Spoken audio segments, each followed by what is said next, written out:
श्रीगणेशाय नमः। ओम गंगणपतये नमः। वक्रतुंड महाकाय सूर्यकोटि समप्रभा निर्विघ्नं कुरु मे देवा सर्वकार्येषु सर्वदा। गजाननं भूतगणादिसेवितं कपित्थजम्बूफलचारुभक्षणम् उमासुतं शोकविनाशकारकं नमामि विघ्नेश्वरपादपङ्कजम्। ॐ या कुन्देन्दुतुषारहारधवला या शुभ्रवस्त्रावृता या वीणावरदण्डमण्डितकरा या श्वेतपद्मासना या ब्रह्माच्युतशङ्करा प्रभृतिभिः दैवैः सदा वन्दिता सा मां पातु सरस्वती भगवती निशेषजाड्यापहा। वसुदेवसुतं देवं कंसं चारूरमर्दनं देवकी परमानन्दनं कृष्णं वन्दे जगद्गुरुम्। ओम क्लीं कृष्णाय वासुदेवाय हरे परमात्मने प्रणतक्लेशनाशाय श्रीगोविन्दाय नमो नमः। लोकाभिरामं रणरङ्गधीरं राजीवनेत्रं रघुवंशनाथं कारुण्यरूपं करुणाकरं तं श्रीरामचन्द्रं शरणं प्रपद्ये। मनोजवं मारुततुल्यवेगं जितेन्द्रियं बुद्धिमतां वरिष्ठं वातात्मजं वानरयुथमुख्यं श्रीरामदूतं शरणं प्रपद्ये। बोलिए सियावर रामचंद्र भगवान की जय। श्री बालकृष्ण लाल की जय। श्री सद्गुरुदेव की जय। ओम नमः पार्वती पतये हर हर महादेव हर। जय जय श्री राधे श्याम।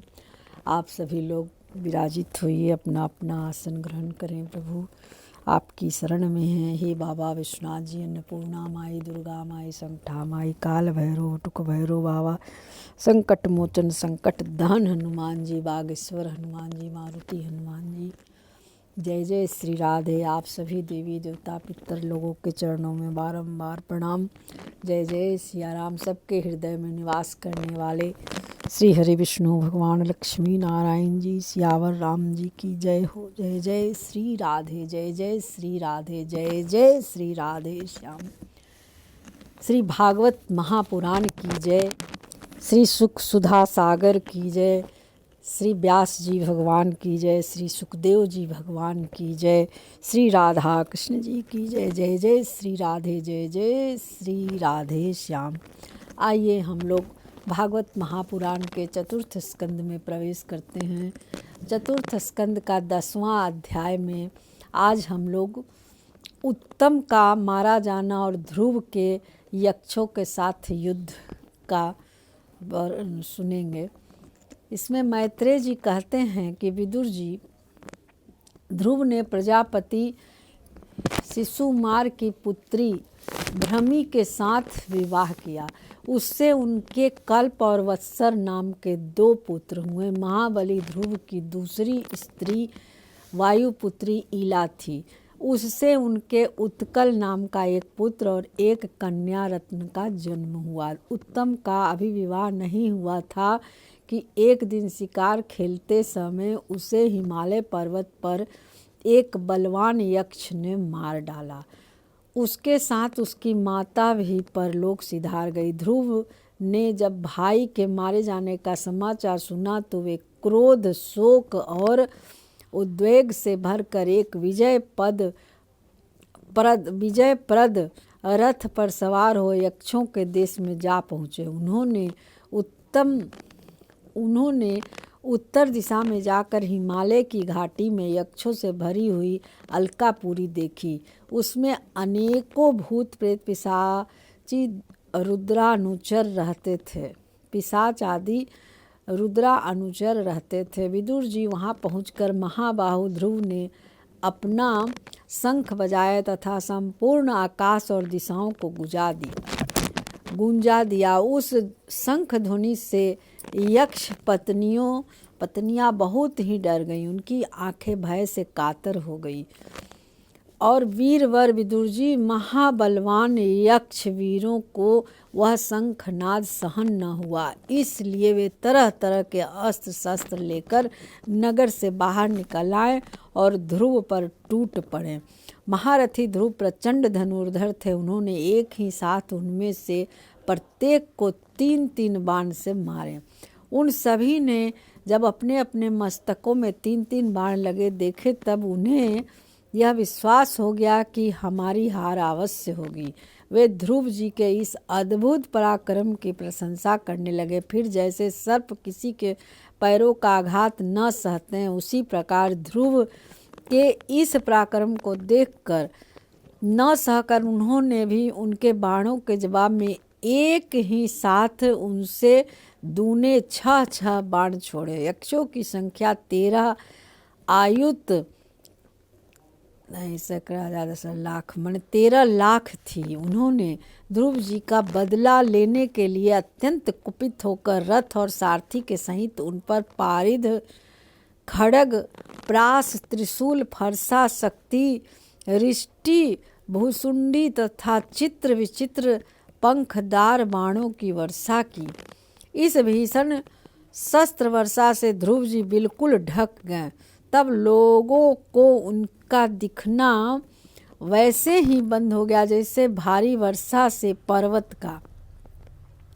उस समय जो सिद्धिगण आकाश में स्थित होकर यह दृश्य देख रहे थे, सब हाय हाय करके कहने लगे कि आज यक्ष सेना रूपी समुद्र में डूब कर यह मानव सूर्य अस्त हो गया। यक्ष लोग अपनी विजय की घोषणा करते हुए युद्ध क्षेत्र में सिंह की तरह गरजने लगे।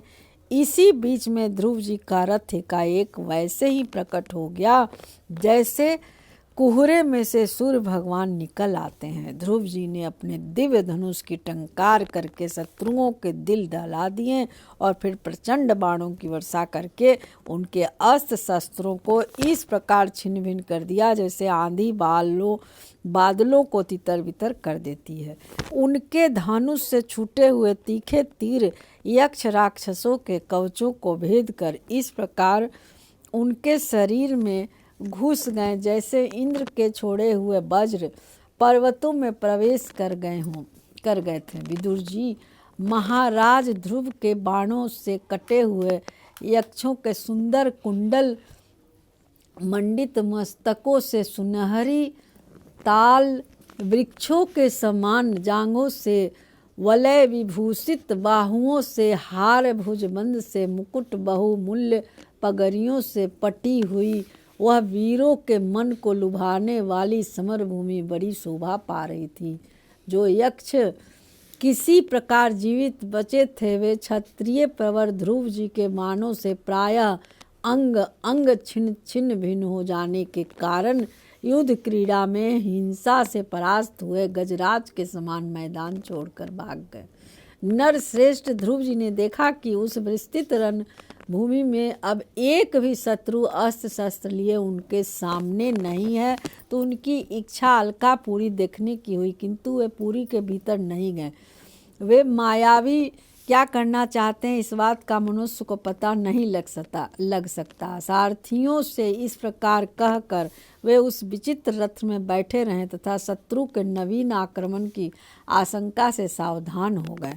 इतने में ही उन्हें समुद्र की गर्जना के समान आंधी का भीषण शब्द सुनाई दिया तथा दिशाओं में उठती हुई धूल भी दिखाई दी। एक क्षण में सारा आकाश मेघमाला से घिर गया। सब और भयंकर गड़गड़ाहट के साथ बिजली चमकने लगी। निष्पाप विदुर जी उन बादलों से खून, कफ, पीप, विष्ठा, मूत्र एवं चर्बी की वर्षा होने लगी और ध्रुव जी के आगे आकाश से बहुत से धर गिरने लगे।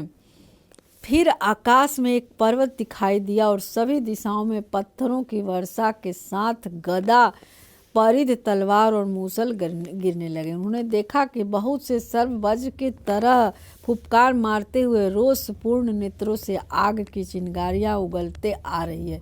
झुंड के झुंड मतवाले हाथी, सिंह और बाघ भी दौड़े चले आ रहे हैं। प्रलय काल के समान भयंकर समुद्र अपनी उत्ताल तरंगों से पृथ्वी को सब ओर से डुबाता हुआ बड़ी भीषण गर्जना के साथ उनकी ओर बढ़ रहा है।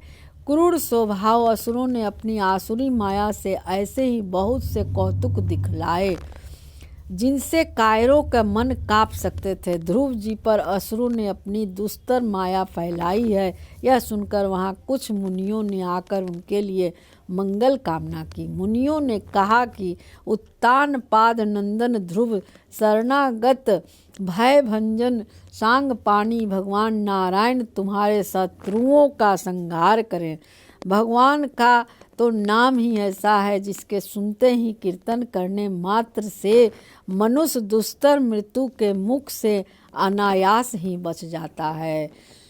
श्री कृष्ण गोविंद हरे मुरारे, हे नाथ नारायण वासुदेव, श्रीमन्नारायण नारायण हरि हरि, भगवन नारायण नारायण हरि हरि।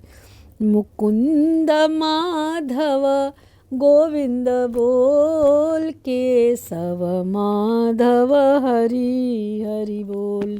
इस तरह से 10वां अध्याय का विश्राम होता है। चतुर्थ स्कंद का 10वां अध्याय का विश्राम हुआ। अब हम लोग 11वें अध्याय में प्रवेश करेंगे।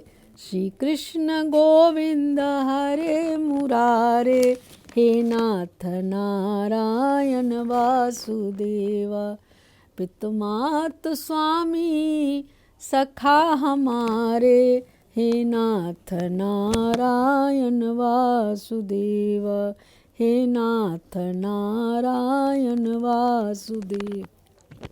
11वां अध्याय में स्वयंभू मनु का ध्रुव जी को युद्ध बंद करने के लिए समझाना। मनु जी ने ध्रुव को कहा कि अब युद्ध को बंद कर दो।